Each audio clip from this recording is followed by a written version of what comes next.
شريك له ونشهد أن سيدنا ومولانا وسندنا محمدا عبده ورسوله صلى الله تعالى عليه وعلى آله وأصحابه وبارك وسلم.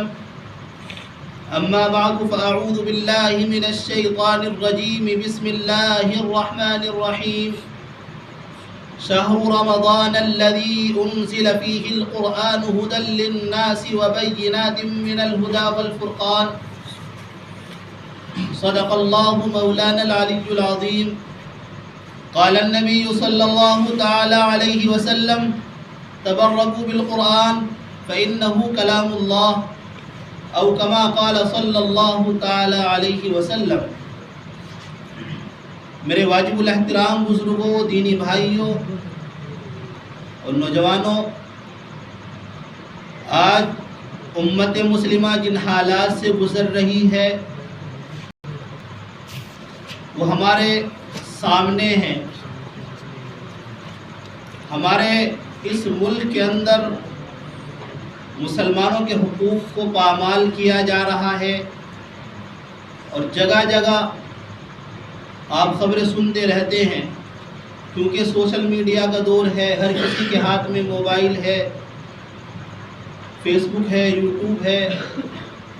ہر آدمی دیکھتا رہتا ہے، خبریں سنتا رہتا ہے کہ فلاں جگہ فلاں علاقے میں فلاں آدمی کو مسلمان ہونے کی وجہ سے ستایا گیا، زد و کوب کیا گیا، اس کو مارا گیا، اور نہ جانے کیسے کیسے حالات سے دو چار ہونا پڑ رہا ہے.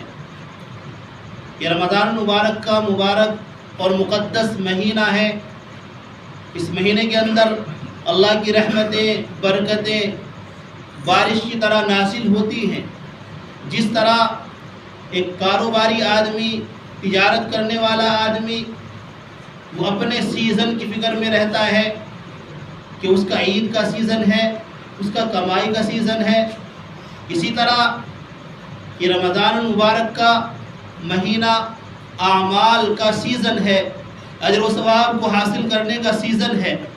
کیونکہ انسان 11 ماہ میں جو عبادتیں کرتا ہے ان عبادتوں کا ثواب اللہ نے متعین فرما دیا، مقرر فرما دیا. لیکن رمضان المبارک کے اس مہینے کے اندر جو عبادتیں ہوتی ہیں، انسان نفلی عبادت کرتا ہے تو اللہ تبارک و تعالی فرض کے برابر ثواب مرحمت فرماتے ہیں، اور انسان فرض عبادت ادا کرتا ہے تو 70 فرائض کے برابر اس کو ثواب ملتا ہے. اور اللہ رب العالمین نے اس امت پر احسان فرمایا کہ جو لوگ مسلمان ہیں، کلمہ پڑھنے والے ہیں، لیکن قرآن کو پڑھنا نہیں جانتے، قرآن نہیں پڑھ سکتے، تو اللہ نے مہینہ ان کو دیا. تراویح کے اندر وہ قرآن کریم کو مکمل طور پر سننے کا ثواب حاصل کر لیتے ہیں. تو اللہ کی بڑی عطا، اللہ کا بڑا احسان ہے. اور یہ روزہ ایک ایسی عبادت ہے کہ جس کے بارے میں اللہ کے نبی صلی اللہ علیہ وسلم نے فرمایا، حدیث قدسی ہے کہ اللہ فرما رہا ہے الصوم لی وانا اجزی بی، روزہ میرے لیے ہے اور میں خود اس کا بدلہ دوں گا. اور ایک روایت کے اندر ہے وانا اجزا بی، میں خود اس کے بدلے میں ہوں. ساری عبادتوں کا ثواب فرشتے لکھتے ہیں، لیکن روزے کا ثواب اللہ تعالیٰ فرماتے ہیں میں خود دوں گا یا میں خود اس کے بدلے میں ہوں. جب اللہ ہمارا ہو گیا تو ہمیں پھر کس چیز کا ڈر ہے، کس چیز کا خوف ہے؟ ہم ساری عبادتیں اس لیے کرتے ہیں کہ اللہ راضی ہو جائے، اللہ خوش ہو جائے. یہ مہینہ ایسا مہینہ ہے کہ اللہ اپنی رحمتوں کے ساتھ، اپنی مغفرت کے ساتھ بندوں کی طرف متوجہ ہے. اعلانات ہوتے رہتے ہیں، ہے کوئی بخشش چاہنے والا، ہے کوئی مغفرت چاہنے والا، ہے کوئی بھوکا، ہے کوئی غریب، ہے کوئی مصیبت زدہ کہ وہ مجھ سے مصیبت کو دور کرنے کا سوال کرے، ہے کوئی بھوکا، ہے کوئی پریشان حال کہ وہ سوال کرے اور میں اس کی پریشانی کو دور کر دوں، میں اس کو عافیت دوں اور میں اس کی زندگی کو روشن بنا دوں، اس کی زندگیوں میں چین و سکون داخل کر دوں. یہ اعلانات ہوتے رہتے ہیں. اور یہ رات 25ویں شب ہے. شب قدر کا احتمال ہے، ہو سکتا ہے اس رات میں شب قدر ہو۔ اللہ کے نبی علیہ السلام نے فرمایا کہ تم رمضان المبارک کے اخیر عشرے میں شب قدر کو تلاش کرو۔ علماء نے وضاحت فرمائی کہ شب قدر کو اخیر عشرے کی طاق راتوں میں تلاش کیا جائے۔ 21ویں شب ہے، 23ویں شب ہے، 25ویں شب ہے، 27ویں شب ہے، 29ویں شب ہے۔ اور شب قدر کے اندر اگر عبادت انسان نے کر لی تو 83 برس 4 ماہ کی عبادت سے زیادہ اس کو ثواب مل جاتا ہے۔ لیکن ہمارا حال کہ ہم غفلت میں ڈوبے ہوئے ہیں، اپنی مستی میں مست ہیں، ایمانی حمیت، ایمانی غیرت ہمارے اندر سے ختم ہوتی چلی گئی، ڈر خوف ہمارے دلوں کے اندر داخل ہو گیا ہے، بزدلانہ ہم زندگی گزار رہے ہیں۔ اللہ کا خوف نہیں ہے، اللہ کا ڈر نہیں ہے، ہمیں ڈر ہے، خوف ہے تو حکومت کا خوف ہے کہ نہیں؟ اگر کوئی قانون حکومت نے بنایا اس کو مانا جاتا ہے، لیکن اگر اللہ نے قانون بنایا اس کو نہیں مانتا انسان۔ اگر اللہ کا خوف دل میں نہیں ہوگا تو پھر میرے بھائیو دنیا کے اندر باطل طاقتوں سے ظاہر ڈرنا پڑے گا، ان کی غلامی اختیار کرنی پڑے گی۔ اور آج یہ سب کچھ ہو رہا ہے، ہمارے مسلمان بھائی بھی ایسے ایسے امور انجام دے رہے ہیں کہ اللہ کی پناہ کہ اس کے ایمان کا تقاضا یہ نہیں ہے جو وہ کام انجام دے رہا ہے۔ نفرتوں کا بازار گرم، لڑائی جھگڑے فسادات ہو رہے ہیں، آپسی نفرتیں ہو رہی ہیں، اور مسلمان ایک دوسرے کے خون کا پیاسا ہے، ایک دوسرے کی گردن کاٹ رہا ہے، وہ ایک دوسرے کے حق کو دبا رہا ہے، اس کے حقوق کو پامال کر رہا ہے۔ میں نے اس کو مٹی میں ملانے کا ہر ممکن کام کر دیا ہے، ہر ممکن کوشش کر لی ہے، میں اس کو مٹا کر کے رہوں گا۔ میرے پاس کیا ہے؟ 2-4 بیگھے زمین ہے، ان کو فروخت کر دوں گا، لیکن میں اس کو بالکل خاک میں ملا کر کے رہوں گا، ہے کہ نہیں؟ مسلمان جھوٹ بولتا ہے، مسلمان وعدہ خلافی کرتا ہے، مسلمان امانت میں خیانت کرتا ہے۔ اللہ کے نبی صلی اللہ علیہ وسلم کی حدیث ہے، اللہ کے نبی نے فرمایا کہ منافق کی 3 علامتیں ہیں۔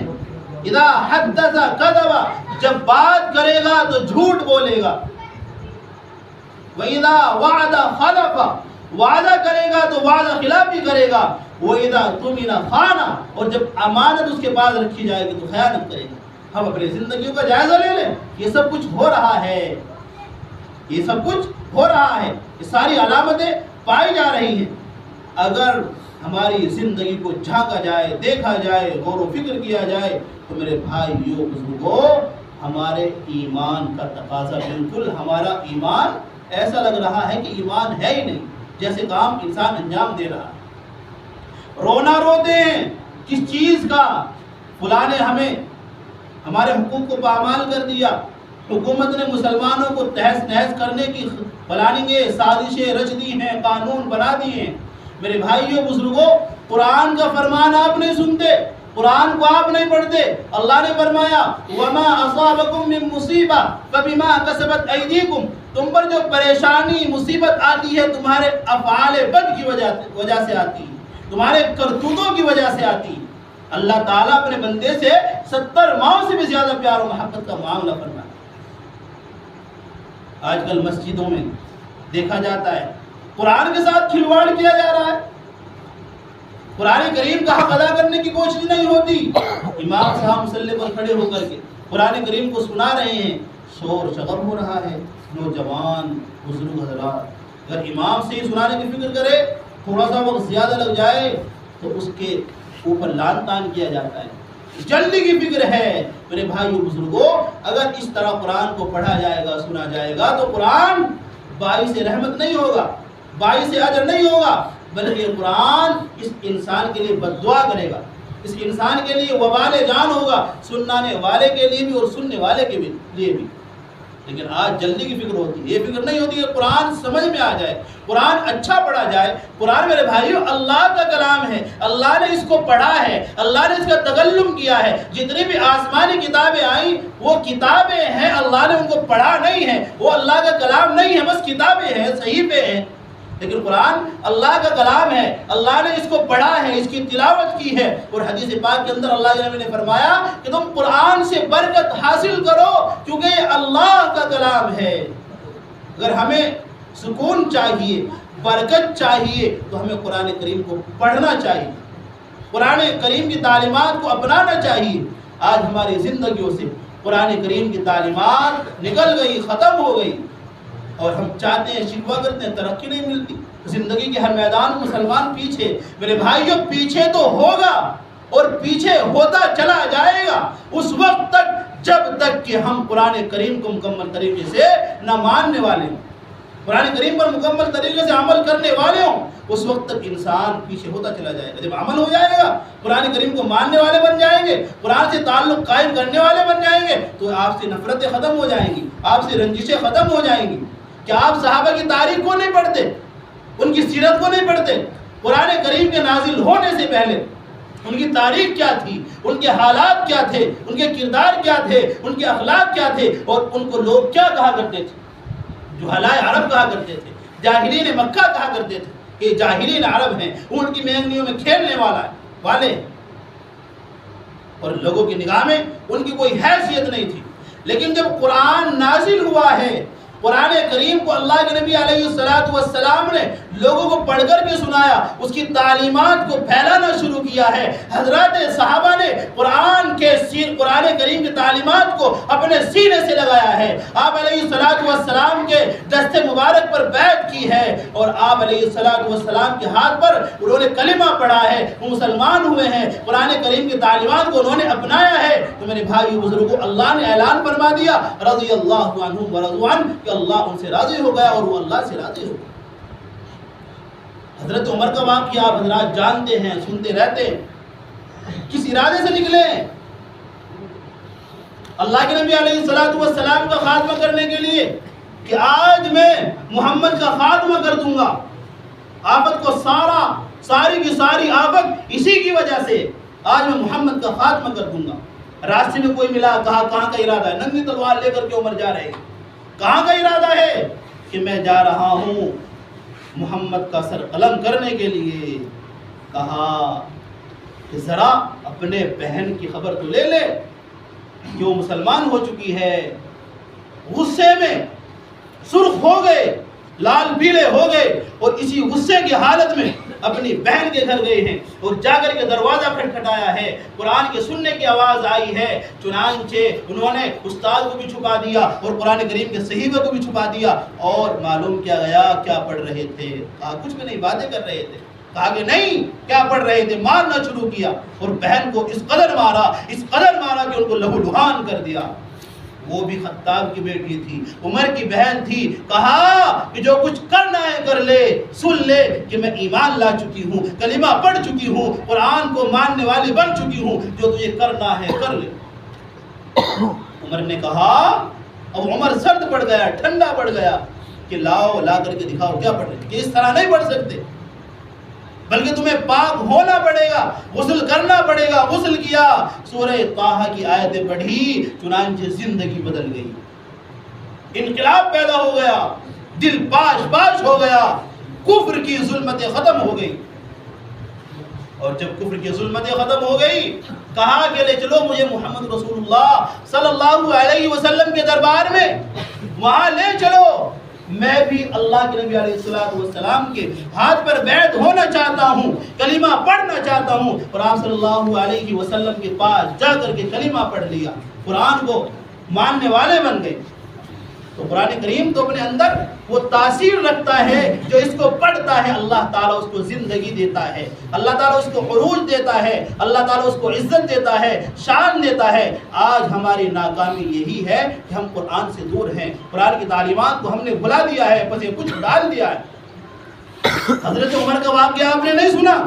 حضرت عمر رضی اللہ تعالیٰ عنہ اپنی خلافت کے زمانے میں حضرات صحابہ کے ساتھ کسی جنگ سے واپس آ رہے تھے، راستے میں کسی جگہ رکے ہیں، ایک پہاڑی پر قیام کیا ہے، اور آپ رضی اللہ عنہ صحابہ کو حکم دے دے کہ چلنے کی تیاری کی جائے، اور آپ کھڑے ہیں اس پہاڑ سے ایک وادی میں جھانک رہے، دیکھ رہے، کافی دیر ہو جاتی ہے۔ چنانچہ سوال کیا جاتا ہے امیر المومنین کیا سوچ رہے ہیں؟ کہا کہ میں یہاں اسلام لانے سے پہلے، قرآن کو ماننے سے پہلے آیا کرتا تھا، اور میرا باپ خطاب مجھ کو یہاں بھیجا کرتا تھا اونٹ چرانے کے لیے۔ اب میں جب گھر واپس ہوتا تو میرا باپ خطاب لعنت کیا کرتا تھا، ملامت کیا کرتا تھا، مجھے برا بھلا کہا کرتا تھا کہ اے عمر تجھ کو تو اونٹ چرانے بھی نہیں آتے، تو کس طرح زندگی گزارے گا۔ میں اس وقت کو یاد کر رہا ہوں، اور اس وقت کو یاد کر رہا ہوں کہ اللہ نے آج مجھے اس قرآن کی بدولت، اس ایمان کی بدولت اللہ نے امیر المومنین بنایا۔ اللہ تبارک و تعالیٰ نے فرش سے اٹھا کر کے عرش پر پہنچا دیا۔ برادری کچھ نہیں، انسان کی خوبصورتی کچھ نہیں، اعمال ہے اصل چیز، ایمان ہے اصل چیز۔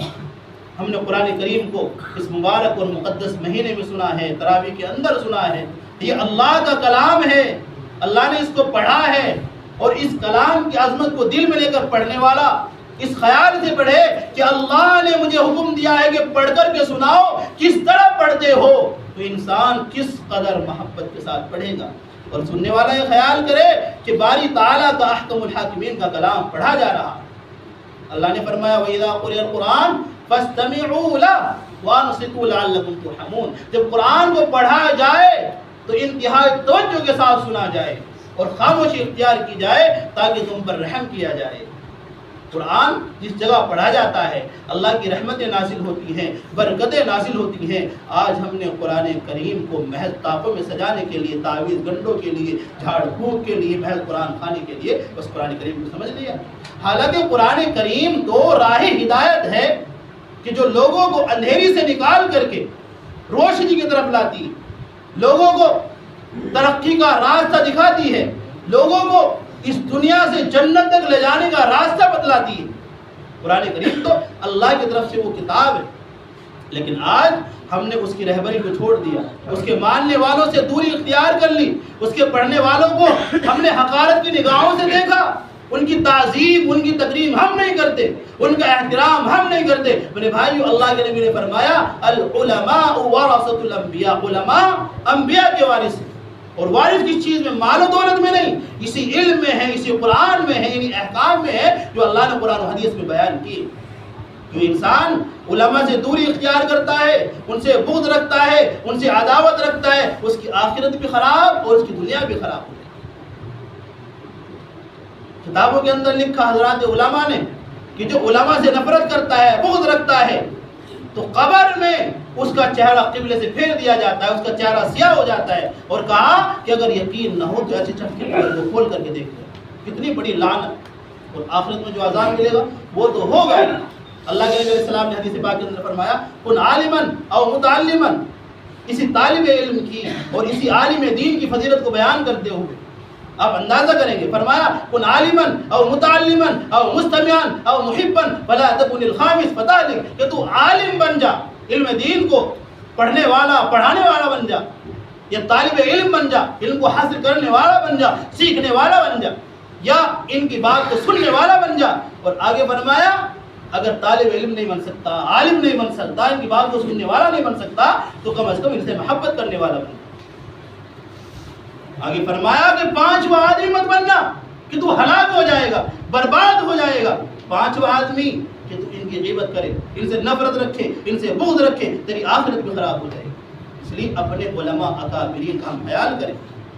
بھئی یہ ساری زندگی ہمارے دین کے مسائل کو حل کرتے ہیں۔ بچہ پیدا ہوتا ہے، امام صاحب کے پاس آتے ہیں کہ اذان پڑھ دیجئے، اور جب پیدائش کا وقت قریب ہوتا ہے کچھ لے کر کے آتے ہیں کہ اس کو پڑھ دیجئے تاکہ ولادت میں آسانی ہو جائے، پھر اذان کا معاملہ، پھر نام کا معاملہ، اور پھر جب بڑا ہو جاتا ہے تعلیم کا معاملہ، اور پھر جب بڑا ہو جاتا ہے نکاح کا معاملہ، پھر اور بڑا ہو جاتا ہے اس کے بچے ہوتے ہیں ان کی تعلیم کا سلسلہ، اور پھر اخیر وقت آتا ہے کہ انسان اپنی زندگی کو طے کر کے، اس کے مراحل کو طے کر کے چل بستا ہے، تو پھر اس کے لیے ایصال ثواب اور دعائے مغفرت کے لیے امام صاحب کو یاد کیا جاتا ہے۔ وہ تو ہماری ساری فکر کرتے ہیں۔ اگر کوئی رات کو آئے، دین کو آئے، کبھی بھی آئے، کسی بھی وقت بھی آئے، چاہے آرام کا وقت ہو، چاہے کچھ بھی ہو، لیکن آرام کو خیر بات کہہ کر کے اپنے آرام کو چھوڑ کر ان کے مسائل کو حل کر دے۔ ان کی ضرورت کو پورا کرتے ہیں. لیکن ہم اپنی زندگی میں جھانک کر کے دیکھ لیں کہ ہم علماء کے کس قدر کام آتے ہیں, ہم ان کی ضرورتوں کا کس قدر خیال کرتے ہیں. مہنگائی آسمان چھو رہی ہے, ہماری ضرورت 10,000 میں 20,000 میں پوری نہیں ہوتی, لیکن علماء اکابرین ائمہ 5, 7, 10,000 میں کیسے ضرورت پوری ہوتی. ماں باپ ہیں ان کے, بیوی بچے ہیں ان کے, ہاری بیماری ہے ان کے ساتھ. میرے بھائیو, ایک مزدور جاتا ہے صبح کو 9 بجے اور بیچ میں 1 گھنٹے کا لنچ کرتا ہے, چھٹی کرتا ہے, اور اس کے بعد 5 بجے واپس آ جاتا ہے. اگر وقت آگے لگتا ہے تو اوور ٹائم ہوتا ہے. اگر مزدوری آج نہیں دی تو کہہ دیتا ہے کہ میں کل سے کام پر نہیں آؤں گا, میرے پیسے دے دینا, اکڑ کے ساتھ, مروڑ کے ساتھ. لیکن امام کے ساتھ وہ ہمارا رویہ کہ گھر میں جس کی نہیں چلتی وہ امام پر آ کر کے حکم چلاتا. ارے امام کسی کے باپ کا غلام نہیں ہے, وہ نماز کے لیے ہے, نماز کی اس کی ذمہ داری ہے. اس کے علاوہ جو کام ہے آپ حضرات خود کیجیے. امام اللہ کے نبی کا نائب ہے, اللہ کے نبی علیہ السلام کا نائب ہے. نماز پڑھانے کے لیے امام کو رکھا گیا ہے, صرف اور صرف اس کا کام نماز پڑھانا ہے, دین کے مسائل کو بتانا ہے, بس صرف اتنا کام ہے. صفائی نہیں ہوئی, ستھرائی نہیں ہوئی اور بہت ساری چیزوں کا خیال, یہ امام کی ذمہ داری نہیں. اگر وہ کرتا ہے تو اس کا احسان ہے, اس کا احسان ہے, اس کی ضرورت اور اس کی ذمہ داری نہیں. کتنے روپے لیتا ہے مزدور؟ 500 روپے لیتا ہے, اور بعض جگہ 600 روپے لیتا ہے. مہینے میں کتنے روپے ہوتے ہیں؟ 15,000 روپے اگر کرے گا پورے مہینے کام, اور رات کو بھی بچوں میں آ جائے گا. اور ایک امام کی حیثیت کو دیکھا جائے تو لوگوں نے امام کی حیثیت کو اتنا گھٹا دیا کہ ایک مزدور کے برابر بھی درجہ نہیں دیا. تو یہ قوم ترقی کہاں سے کرے گی؟ اس قوم کو عزت کہاں سے ملے گی؟ یہ قوم سپنا دیکھتی ہے, خواب دیکھتی ہے کہ ہمیں ترقی مل جائے, ہمیں عروج مل جائے, ہمیں حکومت مل جائے. شور شرابہ ہے اس بات کا کہ کچھ بھی نہیں ہو رہا ہے, چاروں طرف سے حالات ہم کو گھیر رہے ہیں. میرے بھائیو بزرگو, یہ امام تو, یہ عالم تو, یہ طالب علم تو, یہ حافظ تو وہ انسان ہے کہ جو تمہیں جنت میں پہنچانے کا راستہ آسان کرتا ہے. کتنے لوگ ہیں اماموں کو خیال کرنے والے؟ اگر تنخواہ بڑھانے کا نمبر آئے کیا کہتے ہیں؟ بستی غریب ہے, مہنگا غریب ہے. اور جب شادی کا نمبر آئے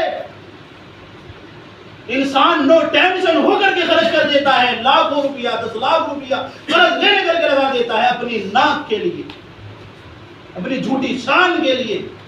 لیکن ایمان کا خیال نہیں ہے. بھئی ہم مسلمان تو ہیں نا, ایمان والے تو ہیں نا, قرآن والے تو ہیں نا, تو پھر ہم اپنے علماء کی قدر کیوں نہیں کرتے, ان کا خیال کیوں نہیں کرتے؟ بھئی سارے سال یہ خدمت کرتے رہتے ہیں, کبھی آدمی کبھی کھانا بھی نہیں آتا. دوسری مرتبہ ایسا ہوتا ہے, بہت سی مرتبہ بیمار ہیں, کہیں چلے گئے, شور شرابہ, امام صاحب نے چھٹی کا نظام بنا لیا, روزانہ چل لیتے ہیں. یہ معلوم نہیں کرتا انسان امام صاحب کیوں گئے تھے, کس وجہ سے گئے تھے, طبیعت ٹھیک ہے, سب کچھ خیر ہے. اس طرح کے سوال نہیں ہوتے, بس شور شرابہ, ہنگامہ کھڑا ہو جاتا ہے. ہوتا ہے کہ نہیں ہوتا؟ ہر جگہ کا معاملہ یہ ہے, ہر جگہ کا معاملہ یہ ہے. تو ایمان اتنا کمزور ہو گیا ہے. وہ کیوں سن رہا ہے؟ وہ کیوں سن رہا ہے؟ اس لیے سن رہا ہے کہ بس اللہ کے دین کا میں کام کر رہا ہوں, دین کی خدمت میں انجام دے رہا ہوں, اس لیے سن رہا ہے. وہ اس لیے نہیں سن رہا ہے کہ وہ گھر سے غریب ہے, لاچار ہے, اس کی مجبوری ہے, نہیں, بلکہ اس لیے سن رہا ہے کہ میرے نبی نے بھی سنی تھی برائیاں, لوگوں کی گالیاں میرے نبی نے بھی سنی تھی غیروں سے, لیکن یہ تو پھر بھی اپنے اس سنت کو یہ زندہ کر رہا ہے. اس لیے اس کو عقیل نہ سمجھا جائے. آج کل لوگوں کے ذہن و خیال میں ایک بات پیدا ہو گئی ہے کہ امام یا مدرس جو یہ کام کر رہا ہے اس کی مجبوری ہے. میرے بھائی اس کی مجبوری نہیں ہے. ایک امام تم سے اچھا کاروبار کر سکتا ہے, ایک حافظ قرآن, عالم دین, سارے مسائل کو جانتا ہے, تم سے اچھا کام کر سکتا ہے, محنت مزدوری کر سکتا ہے, لیکن جب وہ اپنے کام میں لگ جائے گا تو آپ اپنے نسلوں کے ایمان کی فکر کریں. اس لیے اس بات کا خیال ہو کہ ہم اپنے بچوں کو دین سے منسلک کریں. آج انسان اپنے بچوں کو کیوں نہیں پڑھاتا کہ 5,000 10,000 روپے ملیں گے, ضرورت پوری نہیں ہوگی. چاہے وہ مار پیٹ کرے باپ کے ساتھ, ماں کے ساتھ, اپنے گھر والوں کے ساتھ، رشتہ داروں کے ساتھ غلط رویہ اختیار کرے، لیکن پڑھاتے کیوں نہیں؟ ارے میرے بھائیوں، آپ ہی تو ذمہ دار ہیں قوم کے. آپ اچھی تنخواہیں اماموں کی رکھیں تو لوگ بڑھ چڑھ کر کے اپنے بچوں کو عالم دین بنائیں گے، صاحب قرآن بنائیں گے، عالم دین بنائیں گے. اور عالم دین حافظ قرآن کا مقام کیا ہے؟ حدیث پاک کے اندر اللہ کے نبی نے فرمایا اقرا وارتقی ورتل کما كنت ترتل في الدنيا فإن منزلك عند آخر آیۃ تقرأها. قرآن پڑھتا جا اور جنت کے درجوں پر چڑھتا جا، اور جس طرح تو دنیا کے اندر ٹھہر ٹھہر کر کے قرآن کریم کو پڑھا کرتا تھا، اسی طرح ٹھہر ٹھہر کر کے قرآن کریم کو پڑھ. بس تیرا ٹھکانہ وہاں ہے جہاں تو قرآن کریم کی آخری آیت پڑھ. اور والدین کا کیا مقام ہوگا؟ سورج سے زیادہ روشن تاج ان کو پہنایا جائے گا. لوگ رشک کریں گے، فخر کریں گے کہ انبیاء ہوں گے، شہداء ہوں گے، صالحین ہوں گے. کہا جائے گا نہیں، بلکہ یہ تو ایک حافظ قرآن کے والدین. جب والدین کے ساتھ یہ معاملہ، تو خود حافظ قرآن کے ساتھ کیا رویہ ہوگا آپ اندازہ نہیں لگا سکتے. اس لیے اس کی قدر کی جائے، اپنے بچوں کو عالم دین بنایا جائے، حافظ قرآن بنایا جائے. ملک کے حالات بہت نازک ہیں، ایسے قانون پاس کیے جا رہے ہیں کہ جس سے مسلمانوں کی اجتماعیت اور مسلمانوں کے حقوق ختم ہو جائیں. اس لیے بیدار ہونے کی ضرورت ہے. ہمارے نوجوان کو بیدار ہونے کی ضرورت ہے. برائیوں میں لگا ہوا ہے، شراب میں لگا ہوا ہے، جوئے سٹوں میں لگا ہوا ہے. بیدار ہونے کی ضرورت ہے. قوم کے بزرگوں کو، قوم کے ذمہ داروں کو کہ آنکھیں کھولیں ہوش کی اور دیکھیں کہ کون ہمارا صحیح طریقے سے قائد ہے. ایسے آدمی کو ہم اپنا رہبر بنائیں، ایسے آدمی کو ہم سپورٹ کریں، اس کا ساتھ دیں. اب حضرات دیکھ لیں کون ہمارے حق کی آواز اٹھا رہا ہے. اس لیے ہم اپنے علماء اکابرین کا ساتھ دیں.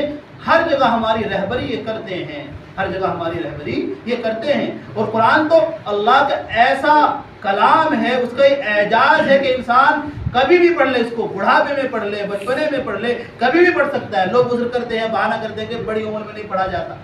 یہ محض ایک جان بچانے والی بات ہے. حضرات صحابہ کی تاریخ اور زندگی کو آپ اٹھا کر کے دیکھیں تو معلوم ہوگا حضرات صحابہ نے بڑی عمر میں قرآن کریم کو سیکھا تھا اور پڑھا تھا. بچوں نے تو بہت کم بچے تھے ایسے کہ جنہوں نے بچپنوں میں دین میں، ایمان میں وہ داخل ہوئے ہیں. اکثر صحابہ نے بڑی عمر میں قرآن کریم کو پڑھا اور سیکھا تھا. اور قرآن کریم کا اعجاز ہی یہ ہے کہ بڑی عمر میں اس کو پڑھا جائے. بانی دارالعلوم حجت اللہ فی الارض حضرت مولانا قاسم نانوتوی علیہ الرحمہ نور اللہ مرقدہ عالم دین تھے. دارالعلوم دیوبند کی انہوں نے بنیاد رکھی. بڑے عالم تھے لیکن حافظ نہیں تھے. سفر حج کے لیے وہ تشریف لے جا رہے ہیں، پانی کے جہاز سے سفر ہوتے تھے، 6-7 ماہ لگ جایا کرتے تھے. راستے میں اب رمضان کا چاند نظر آ گیا، تراویح پڑھانے والا کوئی نہیں. اتفاق کی بات اب حضرت کو بڑی حیرت آئی. حضرت نے اب یہ طے کیا کہ روزانہ میں ایک پارہ یاد کروں گا اور رات کو تراویح کے اندر سناؤں. ایک پارہ یاد کیا کرتے تھے اور رات کو تراویح کے اندر سنایا کرتے تھے سفر کی حالت میں. اور حضرت مولانا ارشد مدنی کو کون نہیں جانتا؟ سب جانتے ہیں نا. ان کے والد بزرگوار حضرت مولانا حسین احمد مدنی نور اللہ مرقدہ مالٹا کی جیل کے اندر ان کو ڈال دیا گیا اس ملک کے لیے، اس ملک کی خاطر اور اس ملک کو آزاد کرانے کے لیے. مالٹا کی جیل کے اندر ان کو ڈال دیا گیا. اب رمضان کا مہینہ آ گیا، کوئی اتفاق سنانے والا نہیں. اب بڑی عمر ہو گئی ان کی، 75-76 سال کی عمر ہے. اور ایسی عمر میں انہوں نے 1 ماہ کے اندر قرآن کریم کو حفظ کیا. امام ابو حنیفہ رحمۃ اللہ علیہ کے پاس امام محمد آئے اور آ کر کے کہا کہ میں فقہ پڑھنا چاہتا ہوں، حدیث پڑھنا چاہتا ہوں. امام ابو حنیفہ نے فرمایا کہ دیکھو ہمارے یہاں کا نظام یہ ہے کہ جو حافظ قرآن ہوتا ہے وہ درس نظامی کو پڑھتا ہے. 1 ہفتہ تک غائب رہے، 1 ہفتے کے بعد پھر آ گئے. کہا کہ میں نے تم کو کہا تھا. کہا کہ میں حافظ قرآن الحمدللہ بن چکا ہوں. کتنے دن میں؟ 1 ہفتے میں، محض 1 ہفتے میں. اگر انسان شوق کے ساتھ، رغبت کے ساتھ، محبت کے ساتھ اس کو پڑھے گا، سیکھے گا تو انشاءاللہ جلدی حافظ کر لے گا. اس کے لیے حفظ آسان ہو جائے گا. آج چھوٹے چھوٹے بچے قرآن کریم کو اپنے سینوں میں محفوظ کر لیتے، 4 مہینے میں، 6 مہینے میں، سال میں، اور نہ جانے کیسے کیسے وقت میں اس کو محفوظ کر لیتے اپنے سینوں میں. علماء نے، حفاظ نے اس کو اپنے سینوں میں محفوظ کیا. بھئی یہ قرآن کے محافظ ہیں. اللہ نے اس کی حفاظت کا ذمہ لیا ہے اور یہ قرآن کریم ان علماء کی ان حفاظ کی شکل میں باقی ہے. اس کو مٹانے والے مٹ گئے, اس کو ختم کرنے والے ختم ہو گئے. کفار نے لاکھ کیڑے نکالے, لاکھ انہوں نے کوشش کی اس کو مٹانے کی, رد و بدل کرنے کی, لیکن قرآن کریم نے چیلنج کر دیا کہ اگر تم اس کو گھڑا ہوا کلام کہتے ہو, جھوٹا کلام کہتے ہو, جادوگر کا کلام کہتے ہو, تو پھر ایک کام کر لو, قل لئن اجتمعت الانس والجن على ان ياتوا بمثل هذا القرآن لا ياتون بمثله ولو كان بعضهم لبعض ظهيرا. تمام انسان, تمام جنات اکٹھا ہو جائیں, مل جائیں, ایک دوسرے کا مدد کی مدد لے لیں, ہیلپ لے لیں, تعاون لے لیں اور اس جیسا قرآن پیش کریں, لیکن کوئی پیش نہ کر سکا. آگے فرمایا کہ جیسی چلو 10 صورتیں لے آؤ. کہا گیا کہ چلو 10 صورتیں نہیں لا سکتے, جیسی ایک صورت بنا کر کے پیش کر دو. پھر بالکل آخری چیلنج کیا گیا کہ چلو ایک صورت نہیں بنا سکتے, بل یاتوا بحدیث مثلی, اس جیسی ایک آیت ہی بنا کر کے پیش کر دو. اور یہ چیلنج ان لوگوں کے لیے قیامت تک ہے جو لوگ اس میں شک کرتے ہیں, اس میں شبہ کرتے ہیں اور قرآن کریم میں کیڑے نکالتے ہیں, اس کو گھڑا ہوا کلام کہتے ہیں, اس کو اللہ کا کلام نہیں مانتے. ان کے لیے چیلنج ہے کہ جیسی ایک آیت بنا کر کے پیش کر دو. ہم نے قرآن کریم تراویح کے اندر سنا, اللہ تبارک و تعالیٰ نے ہمیں موقع دیا تو اللہ کا ہمیں شکریہ ادا کرنا چاہیے کہ اللہ نے ہمیں قرآن کو سننے کا موقع فراہم کیا ہے ان حفاظ کی شکل میں. اللہ کے نبی نے فرمایا ہمیں اس کے بدلے میں کیا ملا, ہم نے قرآن تو سنا ہے, کیا ملا؟ اللہ کے نبی نے فرمایا ہر حرف کے بدلے 10 نیکیاں تمہارے نام اعمال میں لکھی. ہر حرف کے بدلے 10 نیکیاں. اور فرمایا الف لام میم ایک حرف نہیں ہے, میں نہیں کہتا, بلکہ الف ایک الگ حرف ہے, لام ایک الگ حرف ہے, میم ایک الگ حرف ہے. تو ایک حرف الف لام میم کے پڑھنے پر 30 نیکیاں تمہارے نام اعمال میں لکھی جائیں گی. اور جب کل قیامت کا میدان ہوگا, نفسی نفسی کا عالم ہوگا, باپ بیٹے سے, بیٹا باپ سے, بھائی بہن سے, بہن بھائی سے جان چھڑا دے پھریں گے کہ کہیں نیکی کا مطالبہ نہ کر لے, ایک نیکی کے لیے پریشان پھرے گا. تو اس وقت یہ قرآن اللہ کے دربار میں کھڑا ہو جائے گا, اے اللہ اس نے مجھے پڑھا ہے, میری تلاوت کی ہے, اے اللہ راتوں کے جاگا ہے, مجھ کو پڑھنے کی وجہ سے, مجھ کو سننے کی وجہ سے تکلیف اذیت برداشت کی, اللہ میری سفارش کو اس کے حق میں قبول فرما لے. قرآن سفارش کرے گا, یہ روزہ سفارش کرے گا کہ اللہ رات دن اس نے دن کو کھانے سے باز رہا, پینے سے باز رہا, کھانا اس کے سامنے, پانی اس کا سامنے, اس کے سامنے, شدت پیاس کی برداشت کی, بھوک کی شدت برداشت کی, لیکن اے اللہ تیرے حکم کی وجہ سے نہ کھا سکا نہ پی سکا, اے اللہ اس کے حق میں میری سفارش کو قبول فرما. اللہ تعالیٰ اس کو جنت والا بنا دیں گے, جنت میں اعلیٰ مقام عطا فرما دیں گے اس قرآن کریم کی برکت کی وجہ سے. جو ایام باقی ہیں ان کی ہم قدر کریں, آئندہ موقع ملے یا نہ ملے, یہ ہم اپنے بچوں کو بھی قرآن کریم سکھائیں, خود بھی پڑھیں, خود بھی سیکھیں, اپنے علماء سے محبت کریں, ان سے عداوت کر کے بغض رکھیں. ارے یہ تو انسان ہے نا, دوسری مخلوق تو ہے نہیں, فرشتے تو ہے نہیں کہ جن سے غلطی نہ ہو. فرشتوں کی شان ہے لا یعصون اللہ ما امرهم ویفعلون ما یؤمرون, کہ جو اللہ کا حکم ان کو ملتا ہے اس کی نافرمانی نہیں کرتے, جو حکم ملتا ہے اس کو پورا کرتے ہیں. اگر غلطی ہو جائے تو سمجھا دیا جائے, بتلا دیا جائے, آپ کا چھوٹا بھائی ہے, بڑا بھائی ہے, آپ کے اولاد ہے, آپ اپنی اولاد کی بھی اصلاح کرتے ہیں نا, اس کو بھی غلطی سے باہر کرنے کی کوشش کرتے ہیں, اس کو بھی سمجھاتے ہیں. تو یہ بھی تو انسان ہے, غلطی ہو سکتی ہے, اگر ہو جائے کبھی تو معاف کر دیا کریں, نظر انداز کر دیا کریں, سمجھا دیا کریں. یہ نہیں کہ آپ آپس میں شور شغب کریں اور کہیں کہ وہ امام صاحب نے فلاں کام کر دیا, امام صاحب کی شان سے کی. ارے بھائی وہ کوئی فرشتہ تو نہیں ہے, انسان ہے نا, اس لیے ان کا خیال کیا جائے. اور خیال کس طرح کرنا ہے, برائیاں بیان کر کے کس طرح خیال کرنا ہے؟ بھئی جس طرح دین کا تمہارا خیال کر رہے ہیں, دنیا کا ان کا خیال کون کرے گا؟ اگر وہ اپنے کاروبار میں لگ جائیں گے تو ہمارے دین کو کون زندہ کرے گا؟ ہمیں نماز کون پڑھائے گا؟ مسائل کون بتائے گا؟ اوور ٹائم میں نہیں ہوتا ان لوگوں کے لیے, اور لوگ اوور ٹائم بھی کرتے ہیں اور مروڑ کے ساتھ کام کرتے ہیں. ان لوگوں کی کڑوی تصویر ساری باتوں کو جھیلتے ہیں محض اللہ کی رضا کی خاطر. اس لیے ہم ان کی قدر کریں, ان سے محبت رکھیں, ان سے تعلق قائم کریں, ان سے کبھی کبھی مسابہ بھی کر لیا کریں, کچھ ضرورت ہو معلوم بھی کر لیا کریں, اور مسابے میں کچھ دے بھی دیا کریں. بھائی اللہ تعالیٰ جو تمہارا پیسہ اس طرح سے خرچ ہو رہا ہے وہ اللہ کی بارگاہ میں زیادہ قابل قبول. اب میں آپ سے بہت ہی ادب کے ساتھ درخواست کر رہا ہوں کہ آپ کے حافظ نے, آپ کے امام صاحب نے آپ کی خدمت کی, آپ کو دین سکھایا, نماز پڑھائی, تو ایک سال میں ایک موقع آتا ہے, مسجد کوئی مدرسے کی ہم سارے سال تعاون کرتے ہیں, ایک موقع امام کے لیے آتا ہے, تو اس موقع میں ہمیں بڑھ چڑھ کر کے ان کے تعاون کا، ان کے ہدیے کا خیال کرنا چاہیے. اور کوئی بھی آدمی ایسا نہ رہے کہ جو امام صاحب سے مسافہ نہ کرے، چاہے خالی مسافہ کر لے. قرآن کریم مکمل ہوا، اس کی برکت کو حاصل کرنے کے لیے امام صاحب کھڑے ہو کر تشریف لے آؤ. آ جاؤ دونوں تشریف لے آؤ. آپ کیا جاؤ، سننے والے بھی سنانے والے بھی دونوں آ جاؤ ماشاء اللہ. چاہے خالی مسافہ کر لو، اگر ہو سکے تو کچھ دے دو، نہ تو خالی مسافہ. ہر آدمی کھڑا ہو جائے گا. آ جاؤ بھائی ماشاء اللہ، جلدی آ جاؤ.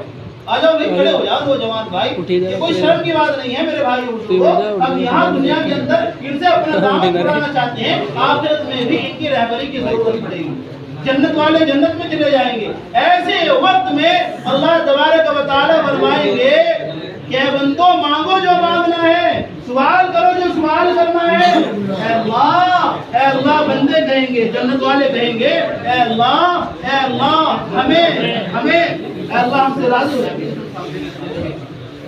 آپ اے اللہ ہم سے راضی ہو جائیے. اللہ تعالیٰ فرمائیں گے دیکھو اگر میں راضی نہ ہوتا تو جنت عطا نہ فرماتا. اب لوگ ایک دوسرے کا منہ تکنے لگیں گے کہ آخر کیا رہ گیا ہے، کیا مانگے، کیا سوال کریں گے. خیر علماء کی طرف سے اشارہ ملے گا، رہبری ملے گی. وہ بتائیں گے کہ اللہ سے اللہ کے دیدار کا سوال کرو. عبادتیں ہم